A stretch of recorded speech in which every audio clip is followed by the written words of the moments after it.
अमेरिकी global investment bank Morgan Stanley ने बदलते भारत का श्रेय पीएम नरेंद्र मोदी को दिया है।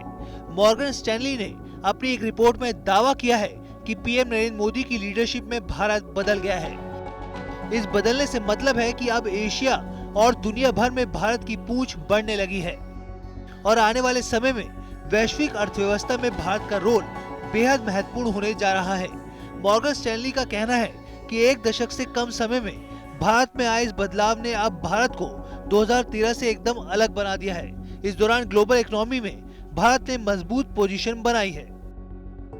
जब से मोदी गवर्नमेंट 2014 से बनी है तब से बुनियादी स्ट्रक्चर पे काफी बड़े चेंजेस देखने को मिले हैं। इसीलिए अमेरिका ही नहीं बल्कि कई देश जो है वो अब भारत की रणनीति के जो है वो मुरीद हो चुके हैं। इस समय भारत में जो सबसे बड़ी समस्याएं थी उन सभी को यहाँ पर मोदी सरकार ने सॉल्व किया है और खास तौर से जो जरूरत थी उसके हिसाब से लेकर आए। इसीलिए भारत आज प्रगति की तरफ ज्यादा तेजी से बढ़ रहा है और FIIs को यहाँ पर इन्वेस्टमेंट के लिए बाध्य कर रहा है।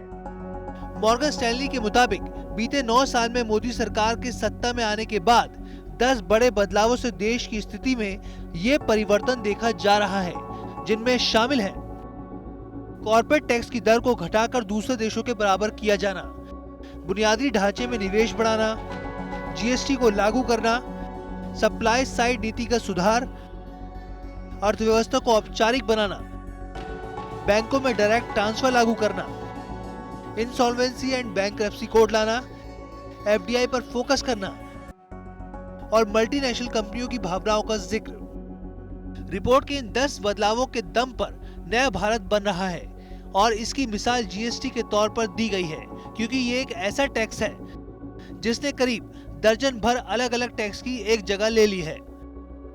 इसके असर से डिजिटल लेन देन में भी बढ़ोतरी हो रही है, जो अर्थव्यवस्था के संगठित होने का सबूत है। मोदी सरकार ने इंफ्रास्ट्रक्चर पर 105 लाख करोड़ रुपए के निवेश का ऐलान किया है। ये ऐलान धरातल पर उतरता भी नजर आ रहा है।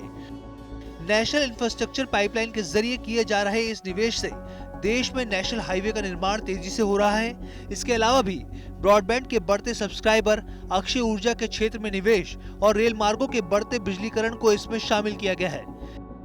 इसके साथ ही आने वाले समय के लिए भी कई अनुमान मॉर्गन स्टैनली ने लगाए हैं, जिनके मुताबिक निर्यात बाजार में भारत की हिस्सेदारी दोगुनी होगी, GDP में ग्रोथ की वजह से मुनाफे में उछाल आएगा और तेल की कीमतों में कमी से भी भारत को फायदा मिलेगा।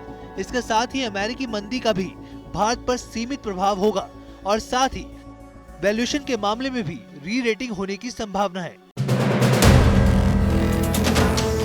वीडियो पसंद आया तो हमें लाइक, कमेंट, शेयर और सब्सक्राइब जरूर करें।